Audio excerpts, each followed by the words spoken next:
Hello everyone, this is John Marshall, the DrillMaster. Welcome to another video critique. This is brought to you by my blog. TheDrillMaster.org has all kinds of different things there, and on the blog, the latest article just happens to be the information about my video critiques. And if you scroll down, you can see all kinds of other things, all about the flag, and just tons of stuff. Oh, here's one that I received a very lewd, inappropriate response because I posted this.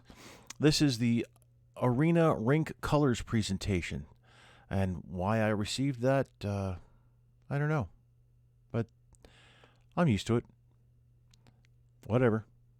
Okay, so Cabot, Unarmed exhibition. This is February 23rd, 2019 performance. Now, Cabot has performed this same routine in 2019 and 2020. There's not a problem with that. There are many teams that use the same performance over and over again. The problem comes that the performance gets stale. When you do that, there's even a team, either in Texas or Arizona, or maybe both, that actually will fill in spots. On the freshman year, you fill in that spot, and then that's your spot for life. No matter if you are really tall or really short or whatever. And for the next 4 years, that's the routine that you march again and again and again. So there's something to be said for that. It makes training much easier in the long run, but it doesn't give your audience the change that they really need.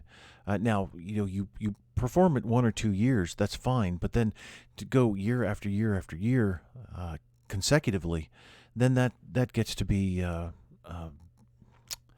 difficult to watch, actually, for your audience. All right, so this is my second attempt at this video. Earlier, when I was recording, I cleared my throat, used my button here, and unfortunately, I left the button pressed, so I just kept talking for like 5 minutes, which really stunk. So you could hear the uneven ripple.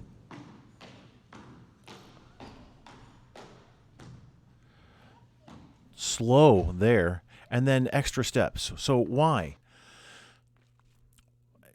This cadet right here, slow, and it was a different, everybody else, stop, stop, stop, stop. Nice heel clicks in there. Great precision, and then all of a sudden we have this boom, because this cadet right here had a different technique for stopping. Instead of, it looks like a female cadet, so I'll say her, but instead of sliding, of course we don't slide it along the floor to make sound, but instead of having the foot slide right in, she actually brought the foot up and stomped in. Stomped in, creating a completely different sound, and also she paused just a hair, so there was nice timing, bang, bang, bang, bang, boom. And then for some strange reason, this cadet here went at least one extra step, and so did this cadet. So we had this nice tempo going, and then the last 3 cadets, the tempo's out the window. All right, so after watching this, now, this is my 5th time, and actually, I don't mind. The last one was my fault with the button. I know what's coming next, and you're going to see the flow of ideas have an awkward moment. So, Commander, that foot stomp is not necessary, and it's completely out of character. Now, at least there was it wasn't necessary for, and I keep pointing with my finger. It wasn't necessary for a command here for this side, for this side of the team to step in. However, why are you stepping in? Now, I know it's to make the wedge. I get that. I understand the reasoning behind that. But why are you stepping in when it doesn't communicate well with your audience? It just looks like two side steps. And it's not that you're performing over. It's not that the whole excuse me.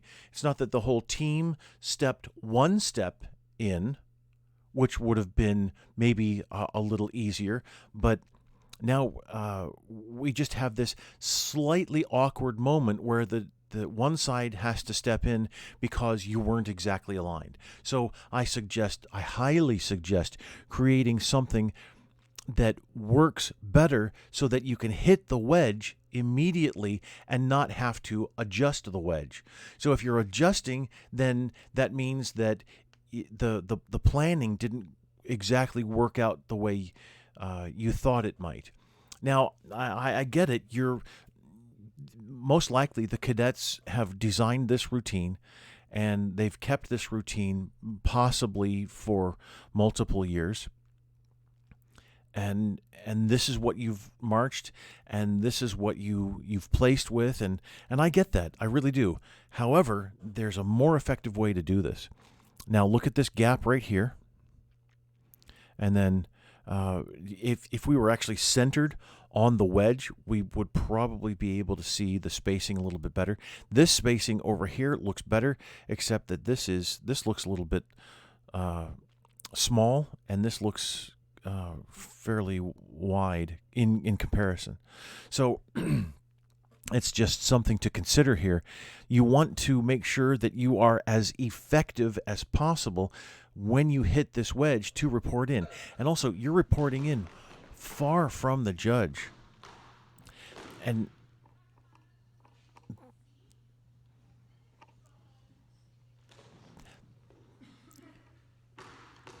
why the stomps? I like this pass through. I really do. It works really well. And then to turn the team around. And also, why did you stop late and have that foot stomp there? See, these random foot stomps don't work well. They detract from what you're trying to present. A stomp takes away from what the now here with this side turning and then this side turning, I know what you're doing.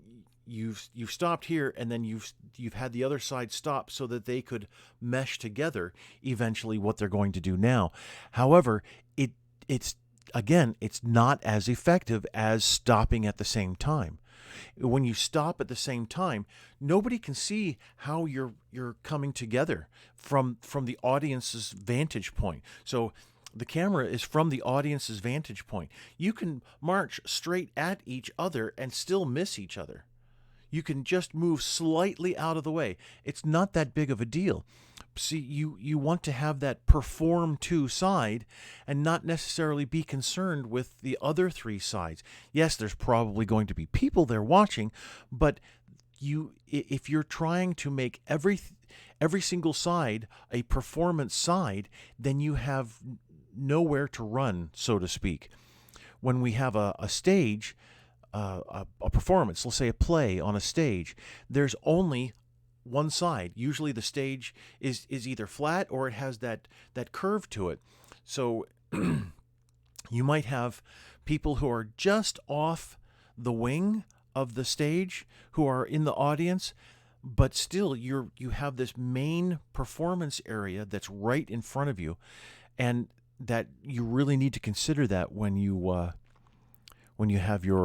create your routine, and then also as you march it. Now, so we didn't hear it here, but I heard it last time I was trying to record this.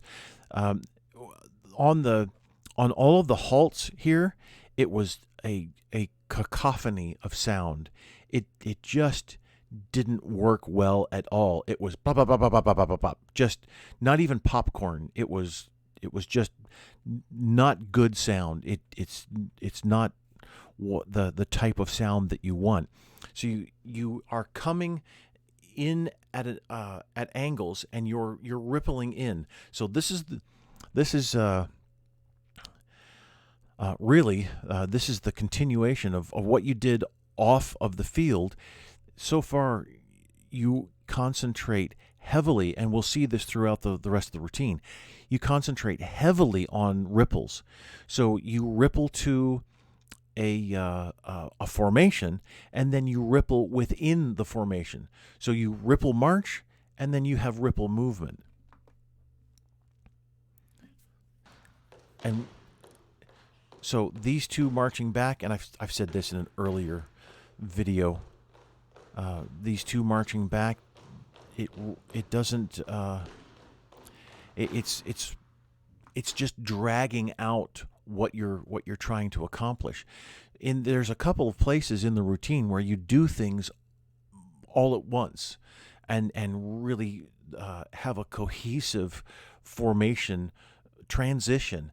This formation transition is okay, but there's nothing really to watch. You're just forming the flight. So perform to where you're performing, to where you're going, I should say. Perform to this position right here, this flight formation. And then as you come out of this, I know what happens next here. So instead of, and see, this is, again, random stomps.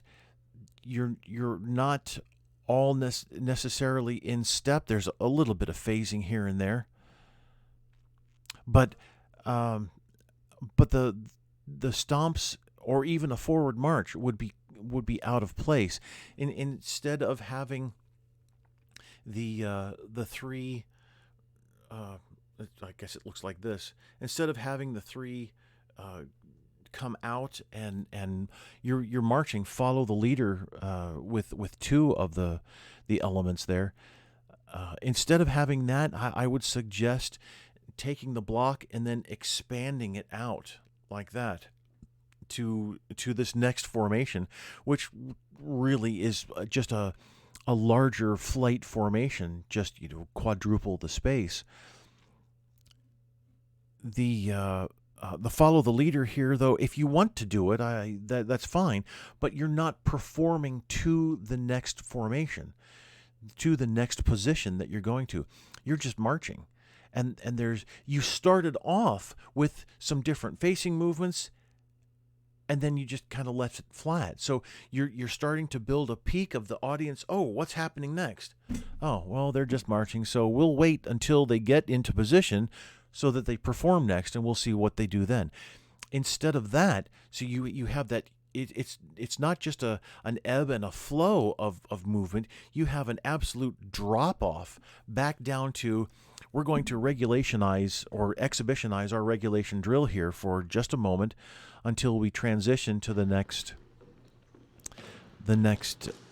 position. And again, foot stomps, random foot stomps here and there. Great way to pick up the team. Kind of left somebody alone there. And I really like the pass through, the rear march, and then the pass through again. I liked it at the ends or at the sides there.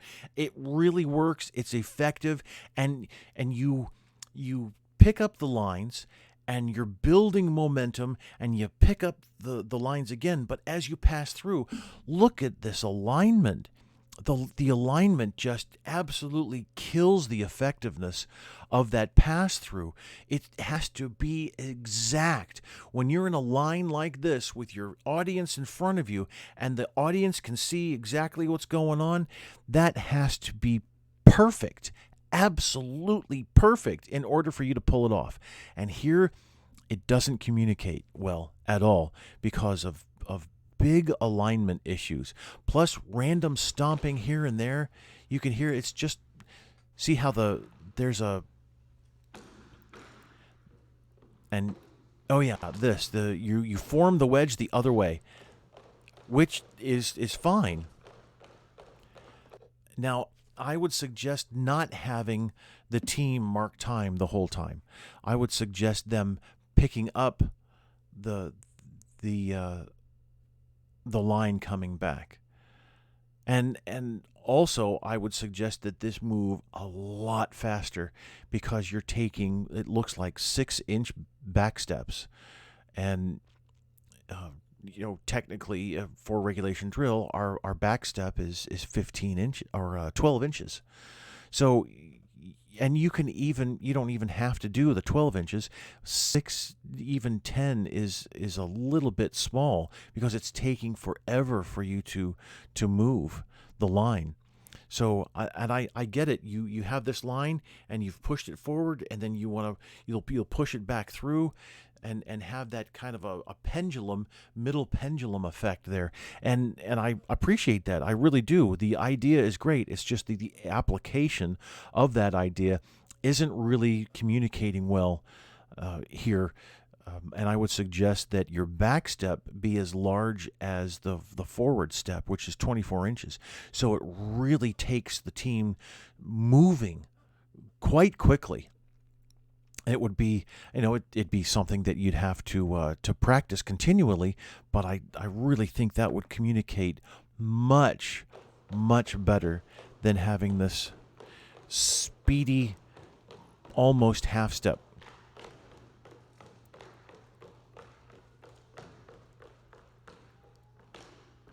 And again, random foot stomps.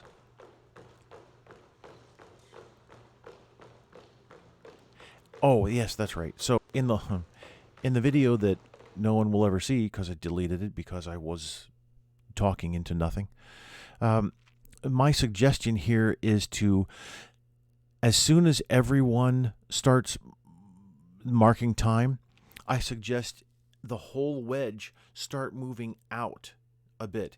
Instead of, you have the arm movements, and that's great, and you're picking people up as you go, but if you start actually just moving out just a few inches even, it can make a big difference, because when you finally get to the line and everybody is in whichever position they're in, when you finally get to that line, then you start spacing out properly.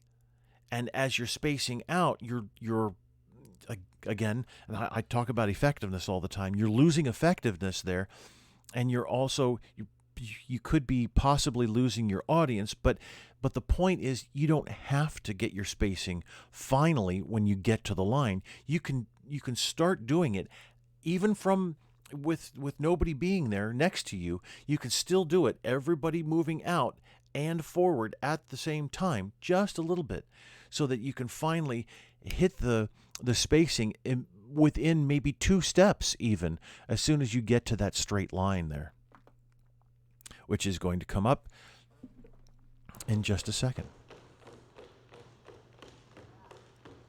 There, see, now you're spacing out. And if you had done that already, oh yes, you can hear this, and that's not communicating well at all either. You have 2 different sets of rhythms going on. All right, so here's one set of rhythm. Everybody who has not stopped marking time has one rhythm. Now, these people down here obviously begins with 1, then 2 and 3 and so forth, and it continues. But we have the marking time here closest to our audience. We have another rhythm starting at the same time, a non-complementary rhythm, mind you, starting out right here with these facing movements. And so we've got heel slams going on, we have marking time going on, and there's these 2 competing rhythms, and finally it all comes down to one eventual rhythm. And I don't know if that was the intention of maybe chaotic sound coming into one rhythmic sound. Maybe that's what you wanted, but I kind of doubt it. So if that was the intention, okay. If not, then that's what it sounds like. It's just chaotic sound with a whole bunch of different heel stomps and clicks and marking time, and it's just not working well, honestly. It's not.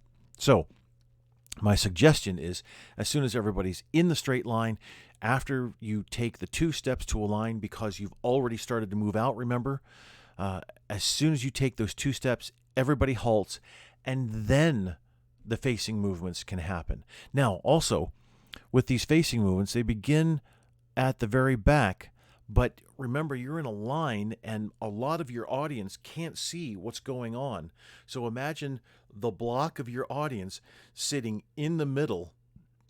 Whether they're raised or not is immaterial, but they're sitting in the middle, and they see maybe there's some movement way back there starting, but they can't see, and they're maybe craning their necks trying to find out what's going on next, and so it's difficult to see movement, rippled movement like that in a line like this. It's much easier. So we'll call this a vertical line, vertical to the audience, and then when you have a horizontal line, horizontal to the audience, then it's much easier. You can see everything that's in front of you. However, in this case, it's a little more difficult. So you want to make sure that you don't use little movements, and little movements are pretty much what you're doing now that aren't that noticeable. The little movements are facing movements, hand gestures, salutes, things like that. Those are little movements that don't work well in the vertical line here. So what you want to do is sweeping larger movements. Now, if you want to salute, then move that arm way out in front and salute, or both arms moving in opposite directions to salute. These are ideas. Pushing out to kneeling. You face in different directions, but then immediately you drop down into a kneeling Queen Anne salute, something like that. That's the kind of thing that really helps the audience see what's going on. See, they don't see necessarily they don't see the arm movements, and they're great arm movements. I really do like this. It works well. But this type of ripple movement in this formation just doesn't communicate well. So, and Commander then, again, random, random, bam, bam, bam, bam, bam, bam, bam. The foot stomps are, the spacing seems to be fairly decent here with this line, but the foot stomps just don't really communicate well at all, because they're so differently timed. There's no rhythm to them. So Commander, when you started here, again, you gave that foot stomp, and the foot stomp, again, it seems to be out of character. It's just all of a sudden. Now you might call yourself a silent drill team, but you're not a silent drill team when you're constantly slamming your foot into the ground, whatever the ground happens to be. So those are commands, and you might as well just be calling your commands by your voice. It's the same thing. So what you want to try to do is hide the commands in either movement or sound that incorporates others, and not just the commander. The commander's part of the formation, and all of a sudden the third guy in is stomping. What is that? So let's pretend that I am in the audience, and I've never seen an exhibition drill routine before, a military exhibition drill. So I'm sitting there, and why is the third guy stomping his foot? Now, it makes sense if there was a flight formation and you're outside of it, you're the commander. Okay, I get it, and somebody could probably clue me in on that if that were the case. But here, I might ask people around me, what's going on with, I don't know, this is my first time here, I've never seen this before. It just looks kind of strange. So instead of that, could have the cadet at the very back do something. That doesn't have to be a foot stomp. It can be a movement, or it can be, well, just about anything, really.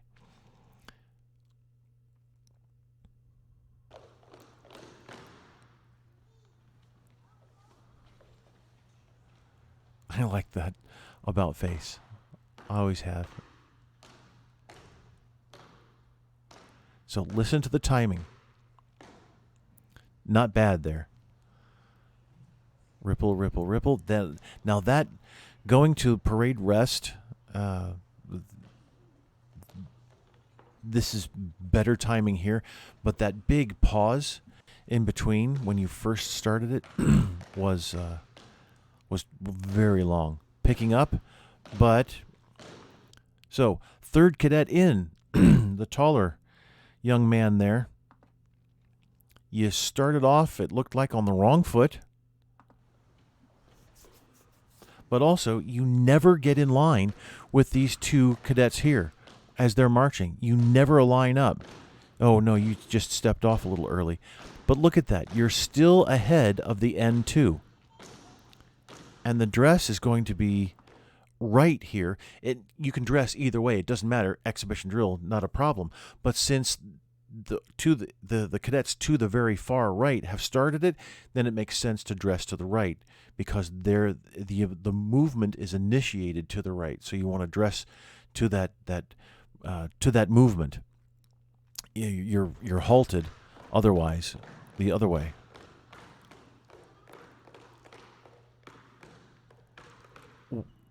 So again, it was bang, bang, bang, bang, bang, bang, and then nothing. It fell apart, these last three cadets. Also, look at the alignment here and the spacing. So huge differences here. Oh, well, I have to say, this uniform is so much more professional with the belt and the ceremonial cap with the chin straps down. Really communicates well. It communicates authority and strength and the military flavor, all that good stuff. It really does work positively for you.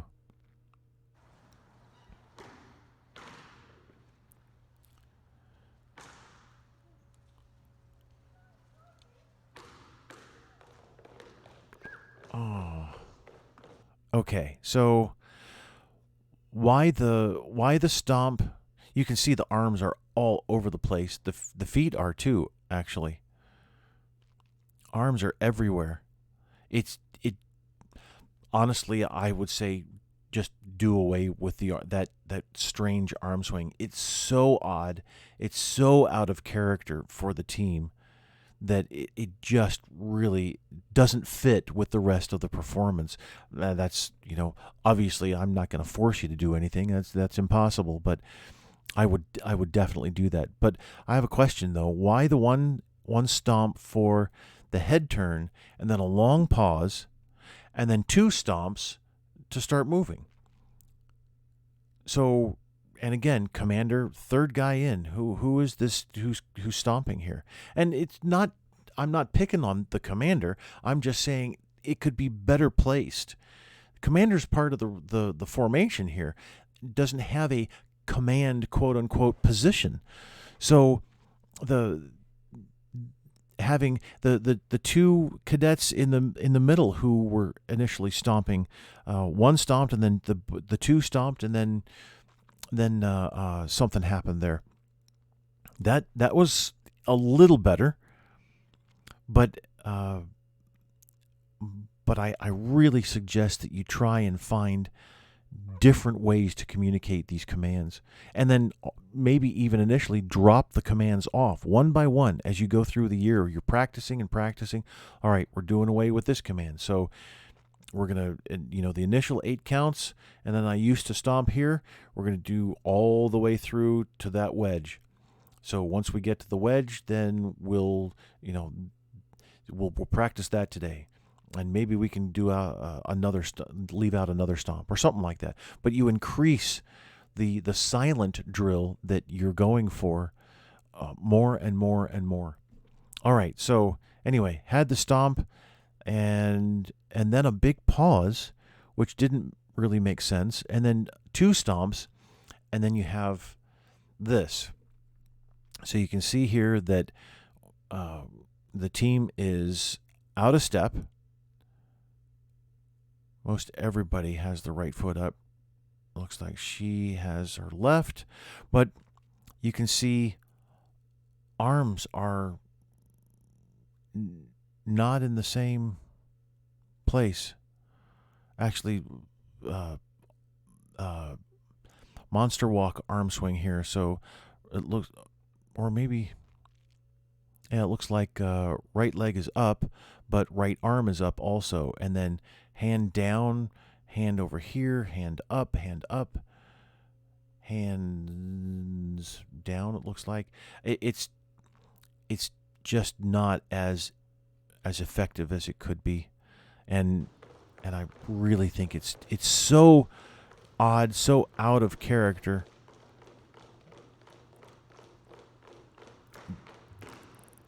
Love this. That looks great, but not everybody's executing the same salute. So you have that the arm movement works really well. You could even emphasize it with head movement when you're looking at your hand. That really brings strong emphasis to direct the audience's eye. So, but you can see there throughout the whole team, there's total variation of technique. It's almost as if you have 10 team members with 10 different styles executing that salute. This last cadet here who executes the salute, perfect, really comes across well. Hands straight out there and in and then out and up to the salute, really works well. That's excellent. But here, it's more of an afterthought. So this happens especially in new drillers. The multiple responsibilities that you have with marching, staying in step, making sure your arm swing is appropriate, making sure that your movement is appropriate, making sure that your alignment and your spacing is there, and then you can add all kinds of things into that. So at least I identified seven things. That's 7 responsibilities that each one of these drill team members have at once. It's all the same. It's all the same, happening all at the same time.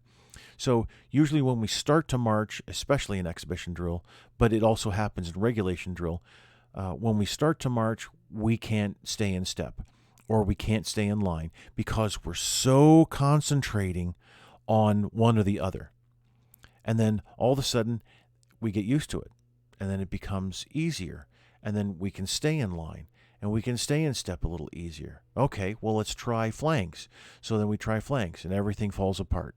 So then, but we keep practicing, and then we gain another responsibility, and then another, and another, and another, and we keep stacking up the responsibilities as we get used to the marching, as we get used to the routine, in this case, the exhibition routine. And then sometimes what will happen is you'll incorporate arm movements while you're marching with your feet, and your feet start to slow down because you're concentrating so much on, I've got to bring my arm out to here, and it has to be straight, it has to be parallel to the ground, and then I have to bring it not like this, but across like this. And so there's all kinds of things going on in your brain all at once. So you have to concentrate in one area, so the other areas most likely start to lose their ability to remain, because you're concentrating so much on one small area, and then eventually you start to build up a tolerance, an acceptance in your body, in your brain, in your abilities then to continue on and march these multiple responsibilities all the time. So here it looked like it's quite possible with the salute that you're saluting and you're facing at the same time, and it was just and plus you're staying in line, and you've got that ripple that you need to account for. So it can be difficult, but it just takes practice, lots of practice. and the stomp there, it just didn't seem necessary. I like this pass through, honestly. It really works well. And you're oriented to your audience, so it works great. Actually, even if you were oriented the other way, it would still be good because you have that lateral movement. So after the pass through, after everybody executed the about face,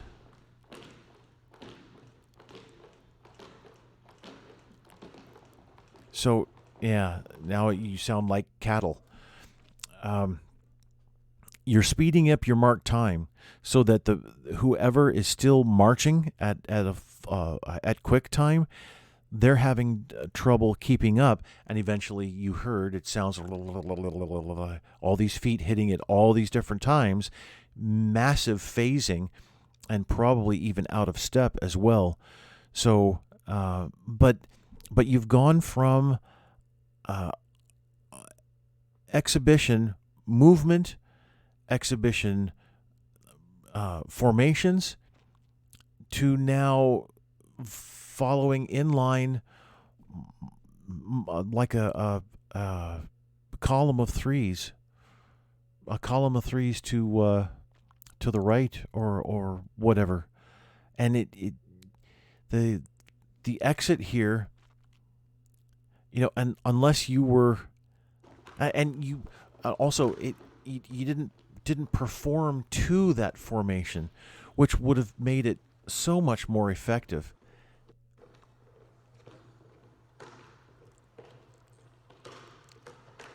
And this is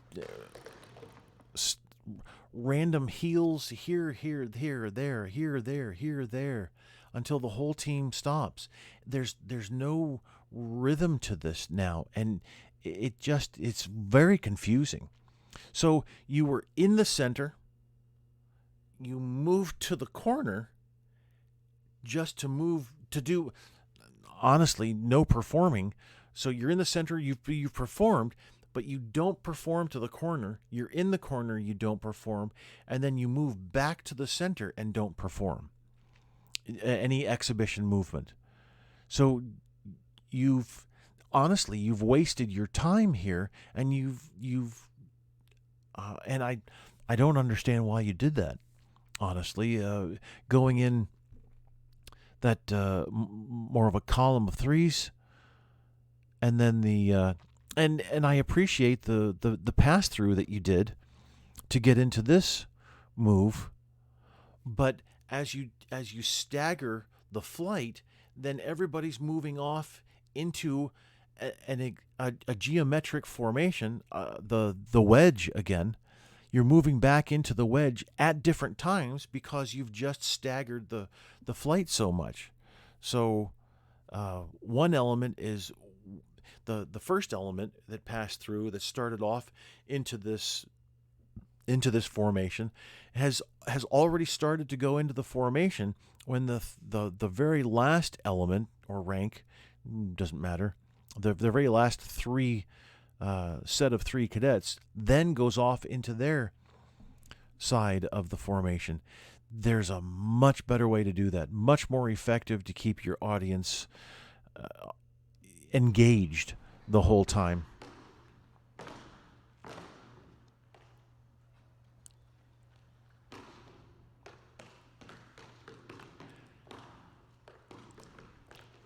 And hear that random,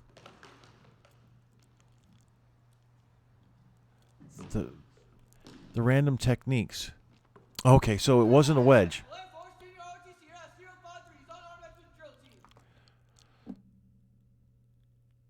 So look at the bodies here. Look at how far he has stretched out, and then look how he's leaning over, but he has his right thigh, looks like most likely vertical, but really stretched out here.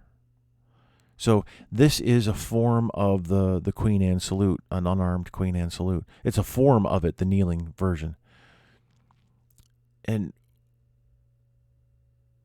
so you have to ensure that this is variation of technique at the same time, this vertical variation of technique that you don't want. This is not the place to have that variation, and this is it is. I wish I could see over to the left. This seems to be just a random placement of cadets. It maybe if I can identify him like that. Hold on, here. Maybe this is there another cadet over here? Maybe this is first squad. Maybe these three are second squad, or I'm sorry, element.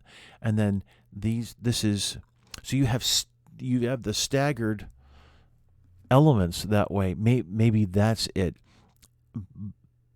But with the with the spacing there between the elements, it just doesn't. It's okay. It works. And but there's in my opinion, there's a much better way to form up and make something much more forceful, much more effective. There, you could have instead of the stagger here, you could have made a reverse wedge, or really any formation that would include maybe a couple of cadets, 4 cadets at the back standing and saluting, and then others kneeling towards the front, something like that, to create a staggered effect, layered visual there with the commander front and center. So just an idea, but this report out formation works. Oh, I see. Okay, so everybody's knee is off the ground. Well done for holding that. Okay, so there was a cadet over there. All right, and I guess it was all 3, and so here you didn't perform off. It's just a march off, and audiences, they like what's going on, obviously, but they want you to finish with a bang, and you have the ability after the report out to continue to perform, and I really do suggest that. All right, so long video, but I hope my comments have been helpful. Thanks a lot for the request. I appreciate it.